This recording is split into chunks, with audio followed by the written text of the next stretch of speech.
तो 1 अगस्त का दिन, मंगलवार, आप सभी को नमस्कार। और आज की शाम एक और कंपनी के रिजल्ट्स को एनालाइज करने की कोशिश करेंगे। देखिए, यूं तो ये कंपनी एनबीएफसी स्पेस की दूसरे नंबर की कंपनी है साइज के हिसाब से, मार्केट कैप के हिसाब से। नाम आप समझ गए होंगे। बजाज फाइनेंस के बाद इसका नंबर आता है चोला फाइनेंस। तो चोला फाइनेंस के आज आए रिजल्ट Q1 के, यानी कि अप्रैल से जून के। रिजल्ट्स को जरा देखते हैं हम कि रिजल्ट कैसे रहे और क्या थी इसकी खास बात, क्या हो सकता है इसके ऊपर प्राइस एक्शन आने वाले दिनों में, सब समझने की कोशिश करेंगे। तो चलिए चलते हैं सीधे कंपनी के बारे में। और चीज़ें देख लें। 92,000 करोड़ का इसका मार्केट कैप है और 33 के पीई पे अभी ये काम कर रहा है।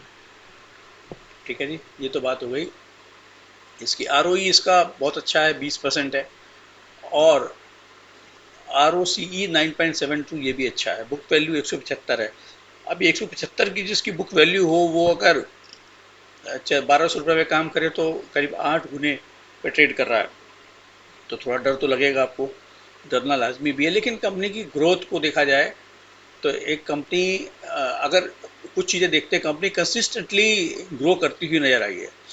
इसका जो पीई रहा है वो 35 के आसपास का पीई इसको मिलता रहा है, पहले भी मिला है, क्योंकि कंपनी कंटिन्यूस ग्रो कर रही है।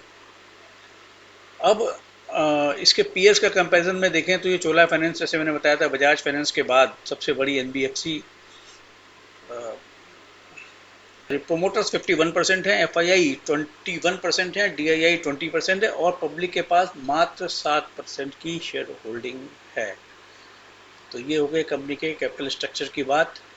अब ये कंपनी का जो ग्रोथ रही है, उसको भी एक बार नज़र मारेंगे कि कंपनी किस हिसाब से ग्रो करती रही है। तो अब ये देखिए, कंपाउंडेड सीएल ग्रोथ जो इसकी है, 10 साल की 17%, 5 साल की 18%, 3 साल की 14% और 12 महीने की 36%। तो प्रॉफिट का ग्रोथ भी 10 साल का 24, 5 का 24, 3 का 36, बट टीटीएम 18% का है।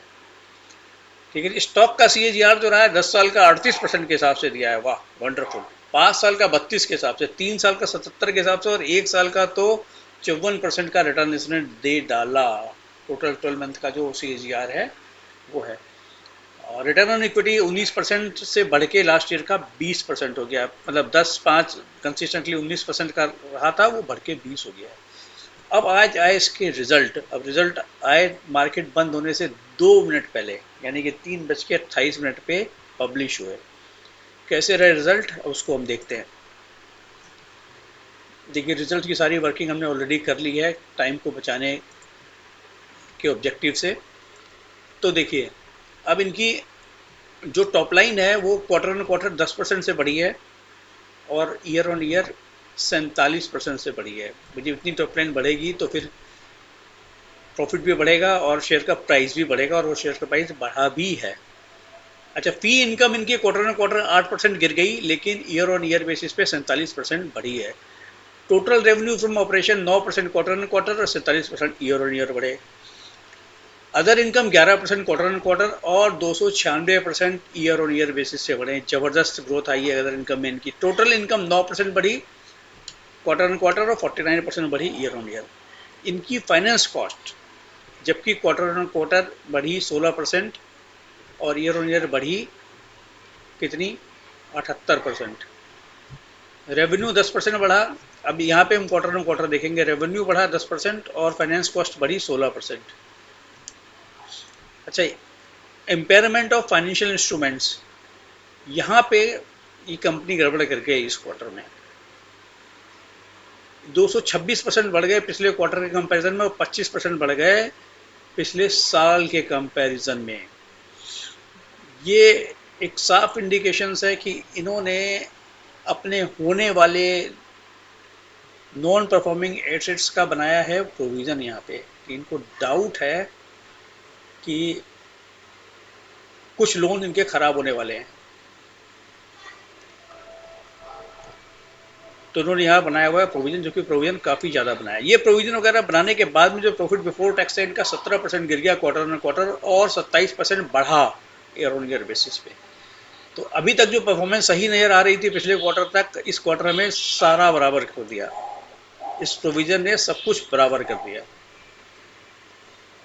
ईपीएस में 15% की डिग्रोथ आ गई क्वार्टर एंड क्वार्टर, एंड 28% की ग्रोथ रही ईयर ऑन ईयर बेसिस पे। तो अगर आप देखिए 28% की अगर growth year on year basis पे प्रॉफिट में है, तो मार्केट इसको ये वैल्यूएशन तो कतई नहीं देना चाहेगा। अब देख लेते हैं सेगमेंट वाइज क्या किया है। देखिए ये काम करते हैं vehicle, lab, home loan, others और अनएलोकेटेड। अब इन्होंने एक फिनटेक कंपनी से टाई अप किया है, तो उस तरीके का बिजनेस भी ये कर रहे हैं वहाँ पे भी। चूँकि इनका देखिए टोटल इनके बिजनेस का जो मिक्स देखें तो 57% तो इनका आता है व्हीकल लोन से, और 18% आता है लोन अगेंस्ट प्रॉपर्टी से, 7% आता है होम लोन से, 9% अदर से, और 9 अनअलोकेटेड है, छोटे छोटे जो और लोन देते हैं ये वो है। अब इनके ईयर ऑन ईयर और क्वार्टर ऑन क्वार्टर जो इनके रेवेन्यू में ग्रोथ आई है वो देख लेते हैं। व्हीकल लोन में सिर्फ 2% की ग्रोथ आई है क्वार्टर ऑन क्वार्टर, और 25% ईयर ऑन ईयर। लैब में 7% और 48%। होम लोन में 19% और 80%। इसमें बहुत ज़्यादा ग्रोथ आई है ईयर ऑन ईयर। अदर्स में 45% और 523%। देखिए इस सेगमेंट में ये जो फिनटेक कंपनी से टाई अप किया है, ये वो सारा कारोबार इसके अंदर हो रहा है इनका। तो यहाँ पे अच्छी खासी ग्रोथ आई है ईयर ऑन ईयर बेसिस पे भी और क्वार्टर ऑन क्वार्टर बेसिस पे भी। अनअलोकेटेड में भी 32% की ग्रोथ और 147% की ग्रोथ अच्छी खासी है। टोटल जो ग्रोथ आई है 9% की आई क्वार्टर ऑन क्वार्टर, और 49% आई, 49% eye ear on year basis पे। तो ग्रोथ के मामले में तो कहीं दिक्कत नजर नहीं आ रही है। हालांकि इन्होंने इनका कोई व्हीकल फाइनेंसिंग से कुछ धंधा शिफ्ट किया है दूसरी अदर फाइनेंसिंग में, जो कि इनकी फिनटेक कंपनी के थ्रू होता हुआ नज़र आ रहा है। शायद वही होगा, क्योंकि यहाँ तो कहीं लिखा नहीं होता, लेकिन वही होगा क्योंकि उन्होंने फिनटेक कंपनी से टाई अप किया है। तो टॉप लाइन में ग्रोथ में यहाँ इनको कोई प्रॉब्लम नहीं है। लेकिन ये जो व्हीकल के अंदर जो प्रॉफिट गिर गया क्वार्टर ना क्वार्टर, 31% गिर गया, लैब में 10% बढ़ गया, होम लोन में 13% गिर गया, अदर्स में 40% बढ़ा, और अनएलोकेटेड में 9% बढ़ा। तो ये अदर्स वाला जो सेगमेंट है, इसको मैं एक बार इसको हाईलाइट कर देता हूँ। ये जो है, ये अदर्स वाला जो सेगमेंट है, इसके अंदर ये अच्छा काम करते नजर आए हैं। इसके अंदर ये अच्छा काम करते नजर आए हैं, और इनको फ्यूचर भी इसी धंधे में दिख रहा है, ऐसा महसूस होता है इनकी रिपोर्ट से। अब व्हीकल फाइनेंसिंग में ये प्रोविजन बना बैठे इतना लंबा चौड़ा एम्पेयरमेंट वाला, तो उस चक्कर में यहाँ पे हो गया, लग गया बहुत बड़ा डेंट। अब जब इतना बड़ा डेंट आपको लगा है, तो मार्केट तो आपको शायद माफ़ बिल्कुल नहीं करेगा, क्योंकि आप ओवर वैल्यूड हो। आपकी ग्रोथ इसको ये देखते हुए कि आप भाई 30-40% के हिसाब से ग्रो कर रहे हो, तो एक ऑलराउंड ग्रोथ है आपकी 30-40% की, इसलिए मार्केट आपको ये वैल्यूएशन दे रहा था। लेकिन कंसिस्टेंटली आप उसको मेंटेन कर पाओ अच्छी क्वालिटी ऑफ एसेट के साथ, तो ही आप उस ग्रोथ को डिजर्व करते हो, मतलब उस प्राइस को डिजर्व करते हो, उस पी को डिजर्व करते हो। अब इस हिसाब से अगर देखें तो एक बार पी के हिसाब से देखिए, अभी इसने यहाँ पे जो हमने इनकी वैल्यू चेक की थी कि इनका जो बुक वैल्यू कितनी थी, 175 की बुक वैल्यू थी। अब इसको हम कर लेते हैं, 175 की बुक वैल्यू अगर आपकी थी और आपने 8 रुपये 83 पैसे का ईपीएस इस क्वार्टर में किया, और आप आज 1130 रुपये के भाव पे चल रहे हो, तो 1130 डिवाइड बाई 183, तो बुक वैल्यू के 6.14 की बुक वैल्यू आपको मिल रही है, जो कि इस स्पेस की किसी दूसरी कंपनी को तो नहीं मिल रही। खास तौर से अगर देखा जाए तो शायद बजाज फाइनेंस को मिल रही हो, तो उसका कह नहीं सकते। बजाज फाइनेंस का भी एक बार देख लेते हैं, कंपैरिजन हो जाना लगे हाथ अच्छा रहता है। तो बजाज फाइनेंस को 898 की बुक वैल्यू है, और उसका जो भाव चल रहा है करीब 7300 के करीब चल रहा है। तो उसको कितना बजाज फाइनेंस 8 टाइम पे ट्रेड कर रहा है, और आप कर रहे हो 6 टाइम, मतलब बजाज फाइनेंस से थोड़ा सा पीछे हो आप। तो बजाज फाइनेंस का शेयर भी शायद इसीलिए नहीं चल पा रहा है, क्योंकि वो ग्रोथ मोमेंटम के साथ साथ बुक वैल्यू का जो कंसर्न है, आप ओवर वैल्यूड तो हो ही। लेकिन आप बजाज फाइनेंस नहीं हो, कि आपको 8 का पी मार्केट डाइजेस्ट कर पाए इस रिजल्ट के बेसिस पे, तो ऐसा लगता नहीं। खैर चलिए, अभी तो मार्केट के ऊपर है, मार्केट क्या करना चाहता है आपके साथ। अब इनके बाकी चीज़ों को देख लेते हैं एक बार। तो बाकी जो रेशियोज उन्होंने निकाले हुए हैं, बेसिक ईपीएस 8 रुपये 83 पैसे, ही हमने बात कर ही ली है। और capital education ratio RBI guidelines के हिसाब से 17.44 है, और 17.13 पिछले क्वार्टर में था, तो यहाँ भी इतना कंसर्न नहीं होना चाहिए। लेकिन ये फर्दर ग्रोथ कैपिटल इनको चाहिए, उसके लिए कैपिटल रेज करने का प्लान कर रहे हैं। अच्छा, एनपीए इनके अकाउंटिंग स्टैंडर्ड के हिसाब से 3.01 से बढ़कर ग्रॉस एनपीए 3.06 हो गए, और